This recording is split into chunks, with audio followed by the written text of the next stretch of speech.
La iglesia va a sufrir un arrebatamiento, ¿no? Dice Pablo, los que estamos vivos en el Señor, junto con los que han sido ya han muerto y han partido, seremos levantados hacia el cielo, y en ese encuentro con Jesucristo es como que nos va a prevenir de todo lo que va a pasar en la tierra. Vendrán días de mucha tribulación, una lucha del Armagedón, que viene a ser la lucha entre dos pueblos, va a haber batallas, se va a desatar el mal como nunca, con furia, va a haber pestes, hambres, dice el Apocalipsis que la gente se comerá entre sí por el hambre. Es algo terrible y hasta parece de una película de terror, si uno lo ve así crudamente, ¿no? Pero como el Señor, los que estén vivos en ese momento, porque no sabemos el día ni la hora, van a ser arrebatados para que no participen de esa tragedia universal que va a vivir la humanidad en la tierra. Esa es la primera etapa. Una vez que acá el diablo sea encadenado por 1000 años, como dice la palabra de Dios, cuando sea vencido el mal, la tierra va a ser transformada en una nueva tierra, que dice el libro de Apocalipsis, cielo, tierra, cielo nuevo y tierra nueva. No va a haber más mar. Al no haber más mar, va a haber mucha superficie terrestre. Entonces Jesús va a descender con su iglesia y viviremos eternamente en la tierra, ¿no? Por eso dijo Jesús en el Sermón del Monte, bienaventurados los pacíficos, porque ellos heredarán la tierra, ¿no? Hay una herencia donde no va a haber más muerte, vamos a vivir eternamente con el Señor, con cuerpos gloriosos como Jesús lo tuvo cuando resucitó. Por eso San Pablo dice que Jesús es la primicia de los primeros que han resucitado. Así seremos nosotros, donde vamos a ser iguales, pero no vamos a sufrir achaques de enfermedad, no vamos a tener dolores. Así que Edith se va a quedar sin trabajo porque no va a haber enfermeros, ni médicos, pues tampoco, pero no va a haber muerte. Vamos a comer, pero vamos a comer para disfrutar la comida y no por hambre. Vamos a agarrar una rosa y no nos vamos a pinchar porque no va a tener espinas. Porque las espinas, los cardos, dice la palabra, que por el pecado, cuando pecó Adán, toda la creación se corrompió. Dice Isaías que el cordero va a dormir junto con el lobo. Ahora sería imposible, ¿no? Y un niño lo va a pastorear, quiere decir que no va a haber fieras peligrosas para nadie. Esto que no es cuento, ni es una película de Spielberg, sino que está en la palabra de Dios, lo vamos a ver en este capítulo de Isaías, capítulo 16. Dice así: levántate y resplandece, porque ha venido tu luz, y la gloria de Jehová ha nacido sobre ti. Esta primera parte tiene que ver con el Evangelio según San Lucas, capítulo 2, si usted lo quiere leer después en su casa, donde dice una buena noticia, ha nacido el Salvador. Esto es cuando los ángeles se aparecen a los pastores y dicen: gloria a Dios a las alturas y en la tierra paz a los hombres de buena voluntad, porque ha nacido el Señor. Empieza esta profecía describiendo cómo iba a nacer Jesús. Ahora, anoche, como tantas noches buenas, para mucha gente fue noche mala. Porque una vida sin Cristo es una noche mala. Es una noche sin esperanza. Es una noche donde prevalece el odio, la angustia, la falsedad, porque muchos se reúnen cuando no se ven en todo el año. Es una noche donde todos dicen feliz Navidad y no saben por qué lo dicen. Es una noche y una tarde. Ayer salí despavorido del centro comercial de acá de Boulogne, porque la gente compraba y compraba y compraba como si sería el último día del año o de sus vidas. Para las personas que no entienden el sentido de Jesucristo y de la Navidad cristiana, fue una noche más. Se llenaron las panzas, se embriagaron y se levantaron ahí con resaca, no solamente física, sino espiritual, vacíos. Por eso parecía que hasta el día acompañaba como una cortina o un telón de esas melodías que te dicen cómo termina la novela, ¿no? Ayer fue un día más o menos soleado, hoy es un día gris, de lluvia, silencio. Bueno, esto es lo que le pasa a las personas que no entienden el sentido de la Navidad, que no entienden el sentido. Voy a cortar esto, ¿sí? ¿Me escuchan? Sí. Que no entienden el sentido de lo que es celebrar una fiesta espiritual. Por eso es importante que nosotros entendamos esta palabra, porque tiene que ver no con solamente el presente, sino cómo va a ser el fin de mi vida. Es decir, lo decía otra vez el predicador que trajo bendición para nuestras vidas, estos 3 días de campaña, en un momento lo dijo: hay gente que va a pasar su vida en la eternidad sin Dios, y hay gente que va a pasar su vida en la eternidad con Dios. ¿Y qué es una vida sin Dios? Es una vida vacía, es una vida llena de angustias, ¿no? Vamos a así meternos en la palabra.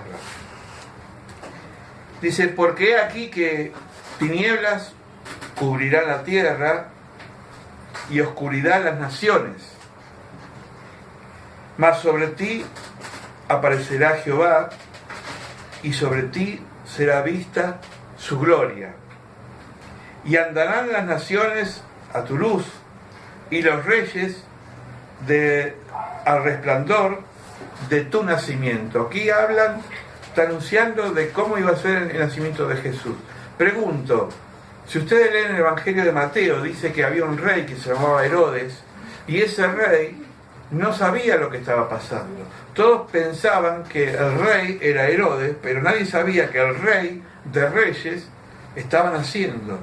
Nadie sabía que en esa posada donde ese hombre no le dio lugar a María cuando estaba a punto de parir, le estaba diciendo no a ese nacimiento, que nazca ahí.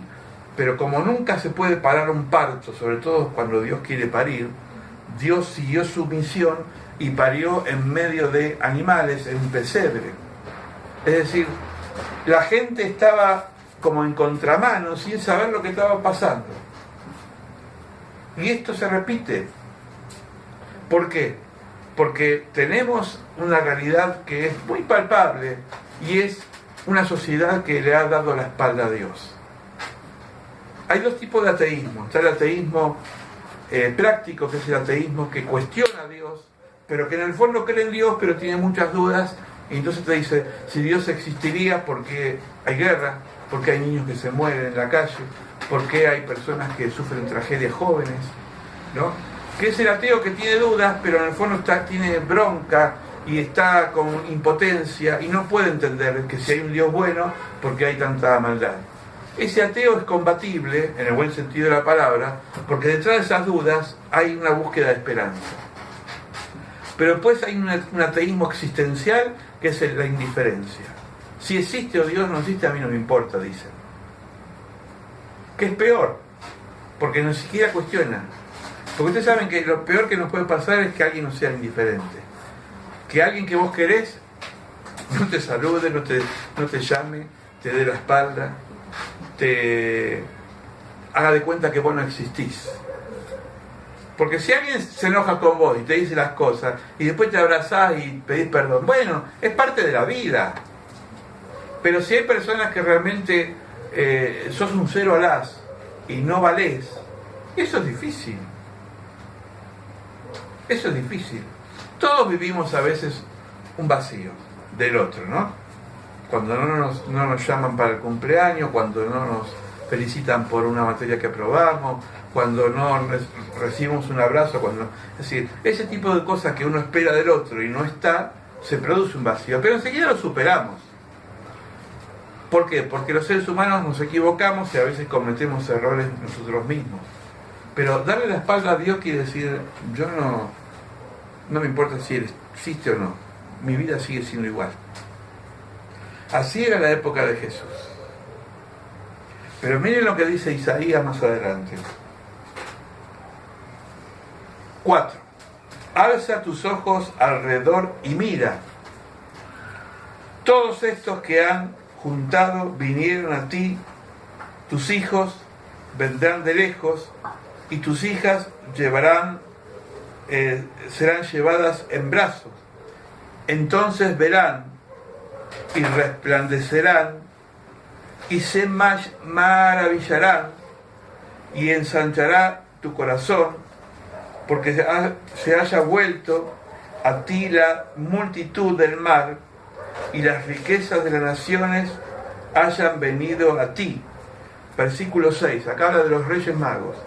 Y multitud de camellos te cubrirá, dromedarios de Madián y de Efa vendrán sobre los de Saba y traerán oro, incienso y publicarán alabanzas a Jehová.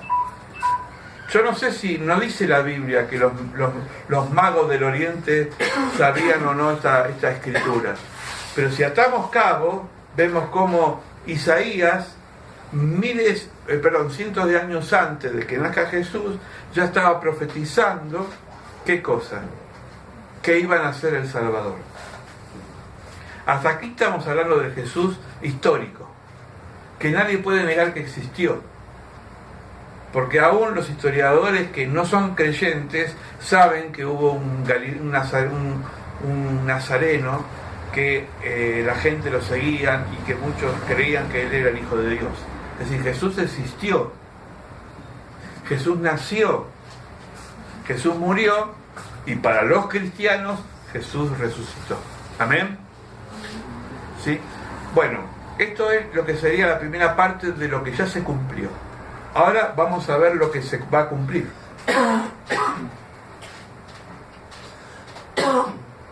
Vamos al versículo 9. Ciertamente a mí esperarán los de las costas de las naves de Tarsis desde el principio para traer a sus hijos desde lejos, su plata ahora con ellos, al nombre de Jehová de Dios, al Santo de Israel, que te ha glorificado. Extranjeros edificarán tus muros y sus reyes te servirán. Bueno, acá va mostrando cómo se van armando la ciudad. Dice, tus puertas estarán en continuo abierto y no se cerrarán en el día ni de noche, para que a ti traigan las riquezas de las naciones y conducidos a ti sus reyes. Esto está ya en el libro de Apocalipsis, capítulo 21. Porque la nación y el reino que no te servía perecerá, y todo será asolado. La gloria del Líbano vendrá a ti, cipreses, pinos y bojes juntamente, para que decorar el santuario, y yo honraré el lugar de mis pies. Vamos al versículo 15.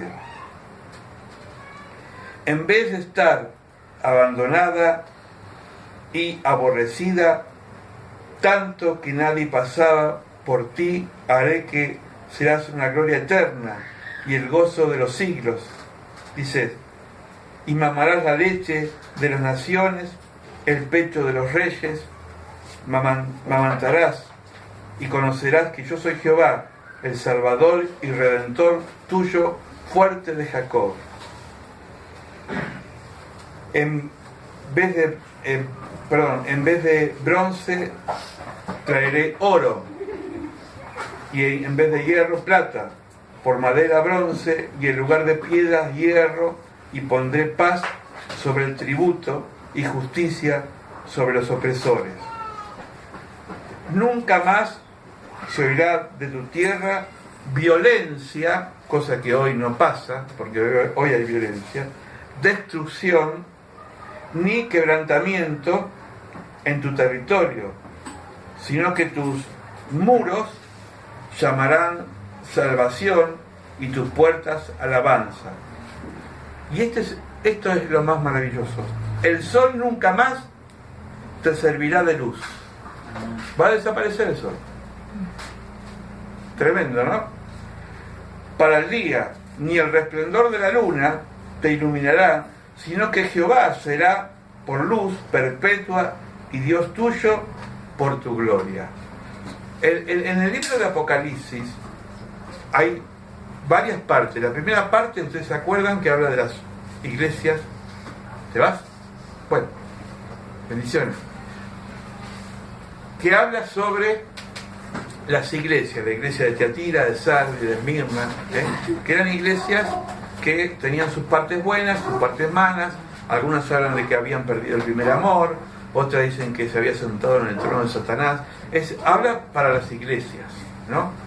Después hay una parte que el libro abarca lo que sería las luchas y las fuerzas espirituales peleando con las fuerzas del mal, es decir, las fuerzas del bien contra el mal. Y después habla al final, al 21, capítulo 21, que va a haber cielo, tierra nueva, cielo nuevo y tierra nueva. Esto tiene que ver con que va a ser un cambio total en este planeta. Nosotros cuando yo empecé con este chiste de lo que era el pesebre, ¿no? Que usted no aquí se trata el chiste, ¿no? Es decir, tiene que ver con lo que es las cosas pequeñas que no se ven, pero que van a ser grandes. Repito, las cosas pequeñas que no se ven, pero que van a ser grandes. Jesús dijo, hay una parábola de la iglesia, que es como un grano de mostaza tan chiquito, que termina siendo un árbol tan grande, que hasta los aves se van a posar en él. Esto tiene que ver con los proyectos de Dios sobre nosotros. Saben que ninguno de los que están acá es hijo de la casualidad. Todos somos hijos de un propósito. Y quizás hace 10 años vos no pensabas estar acá. ¿Qué 10 años? Hace un año. ¿Qué un año? Hace 6 meses. Yo tampoco hace 40 años pensaba que iba a terminar mi vida o parte de mi vida en Boulogne. Yo siempre fui de Lanús, de aquel lado. Digna quizás no pensó en un momento que iba a estar su vida, su parte de su vida, casi la mitad, en Argentina, ¿no? Salió por necesidad económica, porque necesitaba trabajar, como en el caso de Di, como en el caso de tantas personas, pero sin embargo ahora se ven envueltos que están sirviendo a Dios en diferentes formas y talentos. Porque no somos frutos del azar, sino que hay un propósito de Dios trazado sobre nosotros. Y esto tiene que ver con cómo yo soy ahora fiel a lo que Dios me está pidiendo, que no veo todavía, pero que lo voy a disfrutar en el futuro. Ninguno de ustedes quizás hayan tenido la posibilidad de ver una casa de abajo, cómo se edifica una casa. Quizás sí. Yo la vi porque mi papá la hizo de abajo. Cuando yo era chico, mi papá le gustaba mucho la construcción y entonces era un terreno, después fue una pequeña prefabricada de madera, después fue levantando las paredes, el techo, pero me acuerdo que cuando empezó a trabajar sobre los cimientos, como en esa época no había el tambor ese que giraba, ni había cosas así tecnológicas, era todo a pulmón, las paladas, había que hacer el contrapiso, y me acuerdo que puso mucho énfasis en las bases, y me decía, si esta casa no tiene bases, no va a durar ni 10 años. Y fue una casa que duraba muchos años, porque tuvo muy buenas bases. El que hizo esta casa, no sé porque no lo conocimos, pero vino un amigo nuestro que que sabe de arquitectura y decía que tiene unas paredes de 30, es decir, que pensó en una casa que dure mucho tiempo. ¿Cuánto puede durar una casa en el planeta? ¿100, 200, 300, 400 años? ¿Cuánto es nuestra vida, lo decía el pastor otro día, el jueves, si se acuerdan, comparada con la eternidad? Un grano de mostaza contra millones de granos, para hacer una comparación. Un grano de arena contra miles y miles y millones de arenas que forman un médano, no sé. Porque la eternidad no tiene límites. Pero es como si yo estoy ahora en más pagando mi seguro de vida eterna. ¿Se entiende? Hasta parece de ciencia ficción. Porque uno dice, bueno, pero yo estoy viviendo ahora, ¿qué me interesa lo que va a pasar cuando el Señor me traiga de vuelta? Sí me interesa. Porque hoy a la mañana me levanté para acomodar una silla, me dolía la cintura y me acuerdo que un médico me dijo a los 10 años, Coté, tenés que ser una persona ágil, porque todo lo que no se ejercita se contrae, se endurece y te va a doler en la vejez. Y por no hacerle caso, por eso nunca hice gimnasia y muy poco camino. Y tengo que caminar. Amén. Porque todo lo que no dejo para después, ese después llega. Y pasaron, ya voy a cumplir casi 60 años. Y me acuerdo de este médico que me dijo cuando yo tenía 10 años, prepárate porque nunca vas a ser joven. Prepárate porque los huesos se resecan. Prepárate porque la piel va a cambiar. Y yo decía, falta, tengo 10 años. Cuando me hablaban del año 2000, yo pensaba que iba a ser un año como las películas, donde iba a haber autos que vuelan y qué sé yo, robots que limpian la calle. No pasó tanto de eso. Hubo adelanto tecnológico. Pero vieron cómo las cosas pasan. Y después digo, ya pasó casi 50 años lo que me dijo este médico y no se equivocó. ¿Qué me faltó a mí? Ser prevenido. Y Jesús decía, lo dijo en la parábola, que fue predicada creo que la segunda noche, cuando vino Caparelli, que decía las vírgenes sensatas y las insensatas, ¿no? Uno siempre deja para después, ¿no? Y ese después nos va ganando tiempo y cuando queremos recuperarlo ya lo perdimos. No es lo mismo estudiar en la etapa escolar que estudiar de grande. Los que han pasado, yo me acuerdo, yo fui muchos años profesor de adultos en la secundaria y yo veía esas caras de esas mamás de 40, 50 años agotadas que venían de trabajar, de cuidar a sus hijos y de estudiar, y decía, esto me pasa por no haber estudiado en el momento justo de mi vida.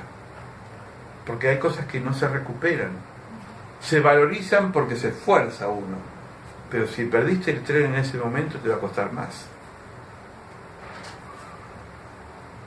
Es decir, hay cosas que yo ya no las puedo hacer más, porque no estoy en condiciones de hacerlo. ¿Se entiende? Entonces, ¿qué tiene que ver esto con la palabra? Tiene que ver que mucha gente, desde el nacimiento de Jesús histórico hasta el hasta Jesús vivo de ahora, sigue siendo indiferente y a veces nosotros caemos un poco en la necedad de no valorizar las cosas de Dios. Yo creo que hoy Dios está contento por ustedes, por mí, por la pastora, pero fundamentalmente por ustedes, porque un día donde cada uno, porque yo lo dije el jueves, los cultos van a ser abiertos, que quien está con su familia, esté con su familia, y me parece fantástico, pero Dios siempre premia el esfuerzo y la fidelidad. Y todos los días, cuando tengo que ir a trabajar, cuando tengo que levantarme, cuando tengo que hacer las cosas, todos los días. Entonces, la nueva Jerusalén se va a empezar a construir desde el momento que yo ya me dispongo, no cuando Él ya tenga todo planeado, porque yo no puedo meterme en el plan de Dios, yo tengo que empezar ahora a ser co-constructor de Cristo. Somos colaboradores de Cristo en la construcción del reino de Dios. ¿Se entiende? En la medida que yo voy a, hoy lo decíamos en la mesa, es decir, Dios tiene para nosotros en esa futura Jerusalén diferentes puestos, pero el puesto no va a ser por gracia. Lo único que yo recibí por gracia es para la salvación. El puesto no lo tengo que ganar. La posición que Dios me va a dar en esa nueva Jerusalén depende de lo que yo haga ahora acá. De cuánto me preocupo en sus cosas, de cuánto me dedico a ver las cosas a través de Él, sea en el trabajo, sea en el estudio, sea en mi casa. Por eso Pablo decía, todo lo que hagan, háganlo para la gloria de Dios. Comen, trabajen, estudien, se bañen, higienicen, limpien la casa, limpien lo que hagan, háganlo para la gloria de Dios. ¿Se entiende?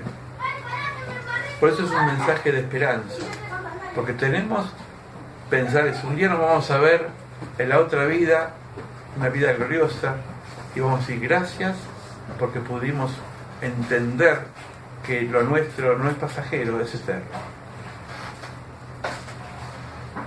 Es un mensaje a veces difícil de digerir. Vamos a orar. Padre, bendice esta palabra, bendice lo que hemos compartido. Anhelamos esa nueva Jerusalén donde no va a existir el sol, pero va a haber una luz que es la tuya.